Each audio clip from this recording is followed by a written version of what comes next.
Families எல்லாரும் எப்படி இருக்கீங்க? எல்லாருமே நல்லா இருக்கணும்னு கடவுள்கிட்ட வேண்டிக்கிறேன். ಸಮಸ್ಯೆ ಕೊಂಚ ಜಗನ್ನಾಥ್ ಸಮಸ್ಯೆಗೆ எம் தச குசரத்தாந்து இன்றைக்கி என்ன வீடியோ பார்க்க போகிறோம் அப்படின்னா, இன்றைக்கி வந்து என் ஹஸ்பண்ட் வந்து தமிழ்நாட்டுக்கு கிளம்ப போகிறாங்க. நேற்று தான் அவர் கிளம்புனார்.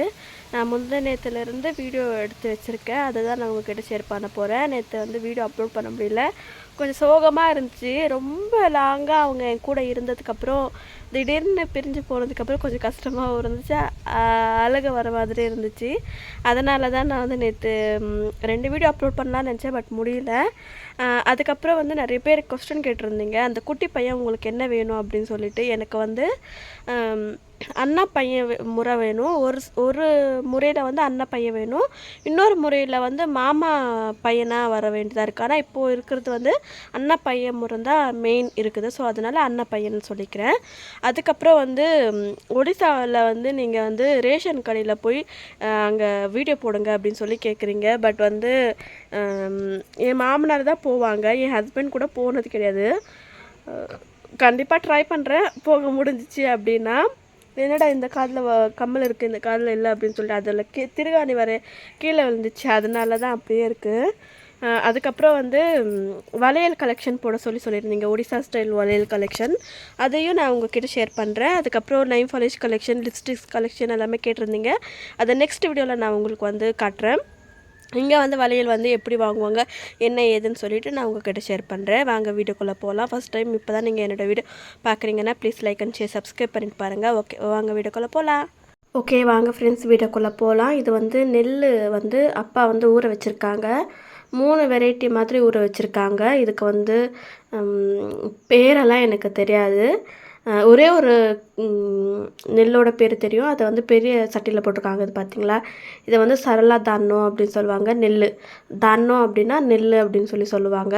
அதை வந்து 2 நாள் ஊற வச்சுருந்தாங்க. ஊற வச்சதுக்கப்புறம் இந்த மாதிரி சாக்கு பையில் வந்து என் ஹஸ்பண்டும் அப்பாவும் வந்து கொண்டுட்டு போட்டுட்டு இருந்தார். நிறைய பேர் கேட்டிருந்தீங்க அப்பா எங்கே காணும் அப்படின்னு சொல்லிட்டு. அப்பா வந்து ஒர்க் போகிறதுனால இப்போ காலையிலேயே சீக்கிரமாக 6 மணிக்கு எழுந்திரிச்சு எல்லா வேலையும் முடிச்சுட்டு அவர் கிளம்பிடுவார். 8:30 8 மணி 7:30 அந்த மாதிரி. ஈவினிங் வர்றது வந்து ஒரு 9 மணி ஆகிடும். ஸோ அதனால் அப்பாவை பார்க்க முடியறதில்ல. இந்த 1 மாதம் தான் வேலை இருக்கும், அதுக்கப்புறம் அப்பாவுக்கு வேலை இருக்காது. அப்புறம் வீட்டில் தான் இருப்பாங்க அப்பா. என் ஹஸ்பண்ட் தான் முந்தா நேற்று எடுத்த வீடியோ, என் ஹஸ்பண்ட் தான் வந்து பிடிச்சிட்டு இருந்தாங்க.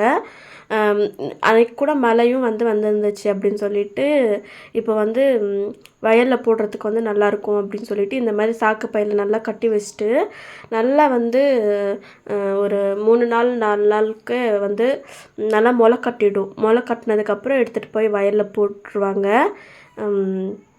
நாற்று நடுறதுக்காக. இப்போ போட்டு விட்டாங்கன்னா நாற்று நடுறதுக்கு வந்து கரெக்டான டைம் வந்து வளர்ந்துடும். அதுக்கப்புறம் ஒரு இடத்துல மட்டும் தான் போடுவாங்க, அதுக்கப்புறம் நாற்றை பிச்சு அதுக்கப்புறம் எல்லா இடத்துலையுமே நாற்று நடுவாங்க. இந்த மாதிரி தான் பண்ணுவாங்க. அதுக்கப்புறம் நான் உங்ககிட்ட சொல்லியிருப்பேன், என்னோடய கைக்கு வந்து நான் என்ன யூஸ் பண்ணுறேன் அப்படின்னு சொல்லிட்டு உங்ககிட்ட சொல்லுவேன் அப்படின்னு சொல்லிட்டு.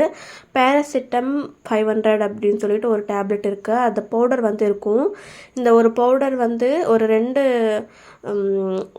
கப் அந்த மாதிரி.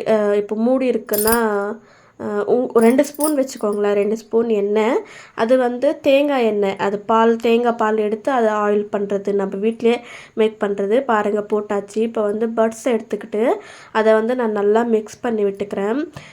என் மாமியார் வந்து சொன்னாங்க, இதை வைக்க வைக்க உனக்கு வந்து நல்லா கம்மியாயிடும் அப்படின்னு சொல்லிட்டு. நானும் அதுக்கப்புறம் நல்லா மிக்ஸ் பண்ணிவிட்டு பாருங்கள் இப்போ வந்து வைக்க ஆரம்பிக்கிறேன். கையில் வந்து வளையல் போட்டிருக்கிறதுனால அங்கே வந்து இடிச்சுக்கிட்டே இருக்கும்னு சொல்லிட்டு பாருங்களேன் எந்த அளவுக்கு வந்து கொப்பில் வந்துட்டுருக்கு அப்படின்னு சொல்லிட்டு. ஏன்னா நான் வந்து கவர்மெண்ட்டில் வந்து ஹாஸ்பிட்டலுக்கு போய் பார்த்துட்டதுக்கப்புறம் எனக்கு வந்து மெடிசன் கொடுத்துருந்தாங்க. அதை வந்து போட்டதுக்கப்புறம் இன்னுமே அதிகமாக ஆயிடுச்சு. எனக்கு கொஞ்சமாக தான் இருந்துச்சு இந்த இடம், அதுக்கப்புறம் கைக்கு பின்னாடி எல்லாமே. அதுக்கப்புறம் அதிகமாக ஆனதுமே எனக்கு ரொம்ப பயமாயிடுச்சு. ஏன்னா ஃபங்க்ஷன் போகிற மாதிரி இருந்துச்சு, திடீர்னு இந்த மாதிரி ஆகுமோ ரெண்டுமே பயந்துட்டேன். பாருங்கள், ஃபங்க்ஷனுக்கு முன்னாடி நாள் வந்து நான் வந்து போட்டுட்டு இருந்தேன். அதுக்கப்புறம் வளையலும் போட்டிருந்தேன். ஒரு கையில் அந்த வளையல் போட்டிருக்கேன், ஒரு கையில் இந்த வளையல் போட்டிருக்கேன். ஏன்னா அதுக்கப்புறம் வந்து போட முடியாதுன்னு சொல்லிட்டு 2 நாளுக்கு முன்னாடியே வளையல் போட்டுட்டேன். ஏன்னா அது கொப்பளை வந்து வீங்கிக்கிட்டே போயிட்டு இருந்துச்சு. எனக்கு பயந்துக்கிட்டு நான் வந்து அந்த பட்ஸ்லேயே வந்து இந்த மாதிரி நல்லா தேய்ச்சி விட்டேன். கையில் வைக்கும்போது எனக்கு அன்கம்ஃபர்டபுளாக இருந்துச்சு. நானாகவே வச்சு இது பண்ணேன். கொஞ்சம் எரியிற மாதிரி இருந்துச்சு. பட் இருந்தாலுமே இது வந்து ரொம்ப நல்லா வேலை கொடுத்துச்சு. நல்லாவே கம்ஃபர்டபுளாக இருந்துச்சு. கை வலியும் கொஞ்சம் பரவாயில்லாமல் போச்சு. இப்படி வச்சு ஒரு 2 நாளுக்கு அப்புறம் நான் உங்களுக்கு வந்து காட்டுறேன் எப்படி இருந்துச்சு அப்படின்னு சொல்லிட்டு. ஏன்னா அப்போ தான் உங்களுக்கு தெரியும் இல்லையா எப்படி இருக்குது என்ன ஏதுன்னு சொல்லிட்டு. ஆனால் ரொம்ப வலி ரொம்பவா இருந்துச்சு. அந்த கொப்பளம் வந்து ரொம்ப வலிக்கிற மாதிரி இருந்துச்சு. கையை வைக்கும்போது அதை ப்ரெஸ் பண்ணும்போது ஏறிற மாதிரி இருந்துச்சு. ஓட்டை போட்டு விடலாம் அப்படின்னு சொல்லிட்டு மாமியார் சொன்னாங்க. ஓட்டை போட்டாலும் அதிலேருந்து தண்ணியே வர மாட்டேங்குச்சு. ஏன்னா அப்படியே வந்து தண்ணியே வராமல் அப்படியே நின்றுடுச்சு. ஏன்னா எல்லாமே பிரிச்சுட்டோம் அப்படின்னா இன்னுமே ஒரு மாதிரி இருக்கும். அதிகமாக வந்து கொப்பளமாயிடும் அப்படின்னு சொல்லிட்டு இதாகிடுச்சு. அதனால மாமியார் சொன்னாங்க, சரி ஓப்பன் பண்ணாதே, இந்த இதை மட்டும் யூஸ் பண்ணு அப்படின்னு சொல்லிட்டு. இப்போ பாருங்கள், நான் எல்லாமே அப்ளை பண்ணி முடிச்சிட்டேன். பாருங்கள், அப்ளை பண்ணி முடிச்சிட்டேன். பார்க்கவும் நல்லாயிருக்கு. அதுக்கப்புறம் இதோட ரிசல்ட் வந்து நான் உங்ககிட்ட காட்டுறேன் ஓனாகவே. இன்றைக்கி 2 நாள் கழிச்சு, நான் 2 நாள் கழிச்சு தான் அதை வச்சுருந்தேன். 2 நாளுக்கே எவ்வளோ சீக்கிரமாக இதாகிடுச்சின்னு பாருங்கள். அதுக்கப்புறம் கை பாருங்கள் எந்த அளவுக்கு வீங்கிருக்குன்னு. இப்போ பாருங்கள் என்னோடய விரல், என் கை எப்படி இருக்குன்னு. அதை வந்து 2 நாளுக்கு முன்னாடி எடுத்தது கையில். இப்போ பாருங்கள், இப்போ வந்து ஓரளவுக்கு பரவாயில்ல. சதையே பிரியிற மாதிரி ஆயிடுச்சு. ஆனால் இந்த இடத்துலையும் இங்கே தான் ரொம்ப வலிக்க ஆரம்பிக்குது. ஆனால் இப்போ ஓரளவுக்கு பரவாயில்ல. பார்த்துருப்பீங்கன்னு நினைக்கிறேன். அதுக்கப்புறம் மாமியார் வந்து ஈவினிங் வந்து இந்த மாதிரி காளான் வந்து கொண்டுட்டு வந்தாங்க, இது சாப்பிட்லாம் அப்படின்னு சொல்லிட்டு. நான் நம்பவே இல்லை, உண்மையாக சொல்கிறேன் சாப்பிட்லாம் அப்படின்னு சொன்னாங்க. சரி அதை வந்து பிரித்து காட்டுங்க எப்படி இருக்குன்னு சொல்லி பார்த்தா, அதுக்குள்ளே ஏதோ பொதன்னு பிரிக்கும்போதே ஒரு மாதிரி இருந்துச்சு. சிப் சிப் அப்படின்னு அதை தொடும்போதே ஒரு மாதிரி சிப் சிப்பாக இருக்கும் பார்த்தீங்களா. தொடும்போதே எனக்கு சுத்தமாக பிடிக்கவே இல்லை. மாமியார் சொன்னாங்க, இதை வந்து ரொம்ப பழுத்தரிச்சு இருந்தாலும் அந்த மாதிரி இருக்குது, கையில் தொடும்போதே ஒரு மாதிரி இருக்குது அப்படின்னு சொல்லிட்டு. எனக்கு சுத்தமாக பிடிக்கவே இல்லை. இங்கே பாருங்களேன், அமுங்கும் போது எப்படி கைக்கு அப்படியே ஒட்டுது ஆயில் மாதிரி. இந்த மாதிரி காளான் யாராவது சாப்பிட்ருக்கீங்களான்னு சொல்லிட்டு கண்டிப்பாக கமெண்ட் பண்ணி சொல்லுங்கள். எங்கள் வீட்டில் சாப்பிட்றது கிடையாது. ஆனால் மாமியார் சொன்னது வந்து நல்லா இருந்தால் சாப்பிட்லாம் அப்படின்னு சொல்லியிருந்தாங்க. அதுக்கப்புறம் நேற்று வீடியோ ஹஸ்பண்ட் வந்து அவங்களுக்கு வந்து கொய்யாக்காய் இருந்துச்சு மரத்தில். வந்து போகும்போது ரொம்ப தனியாக இருப்பாங்க இல்லையா, பேக்கில் வைக்கிறதுக்காக கொய்யாக்காய். அதுக்கப்புறம் வந்து அவங்களோட பேண்ட் ஷர்ட், இது வந்து வெல்லம் எடுத்துகிட்டு போயிட்டு இருந்தாங்க, தண்ணி வெல்லம். இதெல்லாமே பேக்கிங் பண்ணி முடிச்சதுக்கப்புறம் காலையிலேயே வந்து பூ கயிறு வந்து போட்டுக்கிட்டாங்க புதுசு. ஏன்னா வெளில போனாங்க அப்படின்னும்போது 1 வருஷம் இல்லை 6 மாதம் கழிச்சு தான் வருவாங்க அப்படின்னும்போது அதை நல்லா தாங்கணும் அப்படின்னு சொல்லிட்டு அவங்க பண்ணும்போது பாருங்கள் எப்படி பண்ணிட்டு இருக்காங்க. பூஜை பண்ணும்போது உங்ககிட்ட காட்டணுன்னு எனக்கு ரொம்ப ஆசையாக இருந்துச்சு. ரொம்ப காலையிலேயே எழுந்திரிச்சு 5 மணிக்கு எல்லாமே இதெல்லாமே போட்டு சாமிக்கிட்ட எல்லாமே இந்த மாதிரி தான் பூஜை பண்ணி போட்டு என்னை சிரிக்க வச்சுட்டு இருந்தாங்க. எனக்கு இந்த மாதிரி பண்ணுற முதல் தடவை பார்க்கும்போது எனக்கு சிரிப்பு தான் வந்துச்சு. போக போக இப்போ வந்து பழகிடுச்சு. அதுக்கப்புறம் வந்து அவர் குளித்து முடிச்சதுக்கப்புறம் வந்து ஷர்ட் பேண்ட் எல்லாமே வந்து போட்டுக்கிட்டாங்க. போட்டுக்கிட்டதுக்கப்புறம் வந்து ரொம்ப சேடாக இருந்தார் மனுஷன், பாவம். எப்போவுமே வந்து இந்த அளவுக்கு சேடாக இருக்க மாட்டார். ரொம்ப லாங் டைம் 6 மாதம் ஆயிடுச்சு வந்ததுக்கப்புறம் அவரே சொல்கிறாரு போக பிடிக்கல அப்படின்னு சொல்லி. ரொம்ப கஷ்டமாயிடுச்சு அவர் அனுப்புறதுக்கப்புறம். போகும்போது கூட என்னால் வீடியோ எடுக்க முடியல. அதுக்கப்புறம் விட்டுட்டேன். அதுக்கப்புறம் பாருங்கள், வளையல் இவங்கக்கிட்ட தான் நாங்கள் வாங்குவோம். மாமியாருக்கு வந்து இந்த மாதிரி சங்கு வளையல், இது வந்து பிளாஸ்டிக்கில் தான் இருக்குது. சங்கு வளையல் கிடைக்கிறது வந்து இப்போ வந்து கொஞ்சம் கஷ்டம்தான். பூரி ஜெகநாத்தில் போனால் மட்டும்தான் சங்கு வளையல் கிடைக்கும். என் மாமியார் யூஸ் பண்ணுவாங்க, பட் நான் யூஸ் பண்ண மாட்டேன். அது எனக்கு அந்த அளவுக்கு பிடிக்கல. ஏன்னா ஏதோ ஒரு மாதிரி இருந்த மாதிரி இருந்துச்சு. அதை கம்பல்சரி யூஸ் பண்ணணுமா அப்படின்னா கண்டிப்பாக யூஸ் பண்ணணும் அப்படியெல்லாம் இல்லை. நம்மளோட விருப்பம் தான். நான் அதுக்கப்புறம் பெட்ஷீட் வாங்கலான்னு பார்த்தேன். பட் ஒரே ஒரு கலர் தான் இருந்துச்சு. இவங்கக்கிட்ட ப்ளவுஸு, பெட்ஷீட்டு என்ன தேவையோ நம்ம ஃபேன்சி ஸ்டோரில் போய் என்னென்ன தேடுவோமோ அது எல்லாமே இவங்கக்கிட்ட இருக்கும். மாமியார் வந்து அவங்களுக்கு வேர் பண்ணுறதுக்கு ப்ளவுஸ் இல்லை அப்படின்னு சொல்லிட்டு அவங்க பார்த்துட்டு இருந்தாங்க. பட் வந்து சைஸ் வந்து கொஞ்சம் பெருசாக இல்லவே இல்லை, குட்டியாக இருந்துச்சு அப்படின்னு சொல்லிட்டு பார்த்துக்கிட்டே இருந்தோம். ஏதாவது ஒன்று மாட்டுமா அப்படின்னு சொல்லிட்டு. இந்த வாட்டி ஹஸ்பண்ட் போயிருக்கிறதுனால ஹஸ்பண்டுக்கு சொல்லணும் அப்படின்னா ப்ளவுஸ் பிட்டு வந்து எங்களுக்கு அமுச்சு விடுற வரைக்கும் ஆச்சு வேணும் இல்லையா, அதனால தான் இந்த ஒரு கலர் செலெக்ஷன் பண்ணுவாங்க. பட் வேர் பண்ணி பார்க்கும்போது கையை மட்டும் செக் பண்ணி பார்த்தாங்க.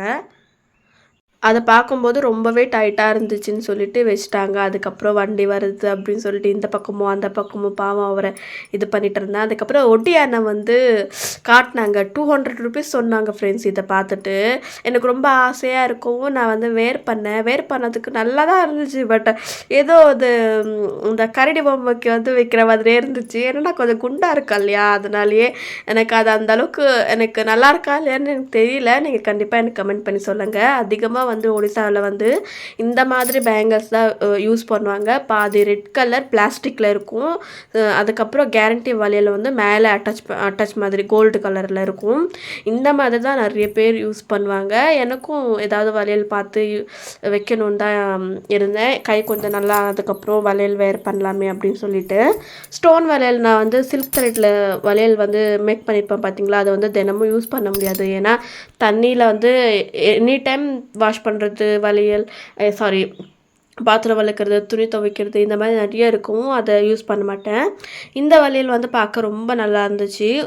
ஒரே லைன் ஸ்டோன் மாதிரி. பட் 4 பேங்கிள்ஸ் வந்து இது வந்து 50 ரூபா சொன்னாங்க. இந்த வளையல்ஸ் எல்லாமே வந்து 100 ருபீஸ் 200 ருபீஸ் அந்த மாதிரி சொல்லிட்டு இருந்தாங்க. சரி இதை நம்ம வைக்கலாம் அப்படின்னு சொல்லிட்டு வச்சுட்டேன். வச்சதுக்கப்புறம் இன்னும் ஏதாவது டிசைன்ஸ் இருக்கா பார்க்கலாம் அப்படின்னு சொல்லிட்டு செக் பண்ணிட்டு இருந்தேன். அவரும் ஒன்றா வந்து காட்டிக்கிட்டு இருந்தார்.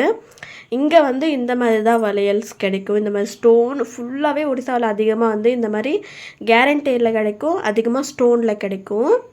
அதுக்கப்புறம் இங்கே வந்து ஒயிட் கலர் அதுக்கப்புறம் ரெட் கலர் மிக்சடாக இருந்துச்சு. அந்த வளையலுமே நாங்கள் பார்த்துட்டு இருந்தோம். மாமியார்கிட்ட காட்டினதுக்கு எனக்கு அந்தளவுக்கு பிடிக்கவே இல்லை அப்படின்னு சொல்லிட்டாங்க. அதுக்கப்புறம் அவங்க வச்சுட்டாங்க. மாமியார் வேண்டாம் அப்படின்னு சொல்லிட்டாங்க. நெக்ஸ்ட் ஏதாவது நல்லதாக இருக்கான்னு போய் செக் பண்ணி பார்க்கும்போது இந்த வளையல் கொடுத்தாங்க. இதுவுமே டிசைன் நல்லா இருக்குது. பட் வந்து ஏதோ ஒரு மாதிரி இருந்துச்சு. எனக்கும் பிடிக்கல. மாமியார் வேண்டவே வேண்டான்னு சொல்லிட்டாங்க. பார்த்த உடனே எனக்கு வேண்டாம் அப்படின்ட்டாங்க. நான் எடுத்து வச்சது மட்டும் அந்த 4 பேங்கிள்ஸ் எடுத்து வச்சுட்டேன். ஏன்னா அது எனக்கு ரொம்ப பிடிச்சிருந்துச்சு. இந்த வளையலுமே ரொம்ப நல்லா இருந்துச்சு. அதை பார்க்கலாமே அப்படின்னு சொல்லிட்டு அதை வாங்குற மாதிரி தான் இருந்துச்சு. பட் ரொம்ப சின்னதாக இருந்துச்சு. என் கை கண்ணை 3 விரல் கூட போகலை உள்ள. அதனால் சரின்னு சொல்லிட்டு விட்டுட்டேன். நெக்ஸ்ட் டைம் வாங்கிட்டு வரேன் அப்படின்னு பெரிய சைஸ் வாங்கிட்டு வரேன்னு சொல்லியிருக்காங்க. என்ன பண்ணுவாங்கன்னு தெரியல. ஆனால் பார்க்கும்போது ரொம்ப நல்லா இருந்துச்சு. இங்கே வந்து வளையல் கலெக்ஷன் இப்படி தான் யூஸ் பண்ணுவாங்க. அதுக்கப்புறம் நான் வாங்கின திங்ஸ் காட்டுறேன். வளையல், ஸ்டிக்கர், அதுக்கப்புறம் ஒரு செயின் மாமியாருக்காக ஒன்று வாங்கினேன். அதுக்கப்புறம் எனக்காக வளையல் வாங்கினேன். இதை மாமியாருக்காக செயின் வாங்கினேன். எப்படி இருக்குன்னு கண்டிப்பாக எனக்கு கமெண்ட் பண்ணி சொல்லுங்கள். ஃப்ரெண்ட்ஸ், எனக்கான வீடியோ எப்படி இருந்துச்சுன்னு கண்டிப்பாக எனக்கு கமெண்ட் பண்ணி சொல்லுங்கள். ஓகே, பாய் எல்லாருக்கும்.